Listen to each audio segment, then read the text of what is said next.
Sa pagpapatuloy pa rin ho ng ating mga balita sa araw na ito, na patunayang guilty ang babaeng security screening officer na nahuli ng closed-circuit television na lumulunok ng umano'y dolyar o dollar bill sa Ninoy Aquino International Airport.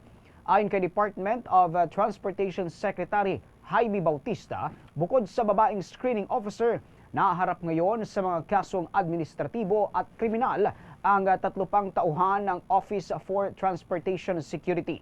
Sinabi ni Bautista na ang ulat ng investigasyon ay naipasa na sa kanyang tanggapan na nagpapahiwatig na may nagawang maling aktibidad. Ang $300 dollar bill ay ninakaw umano mula sa isang dayuhang pasahero. Matatandaan na nakita mismo sa kuha ng CCTV footage na nilunok ng isang babaeng screening officer ang nasabing halaga ng pera.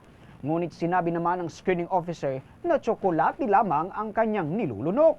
Una na rito, ang insidente ang naging dahilan sa pagbibitiw nga ni OTS Administrator Maria O. Aplasca matapos sabihin ni House Speaker Martin Romualdez na personal niyang haharangin ang budget ng ehensya kung hindi ito aalis sa Office of Transportation Security.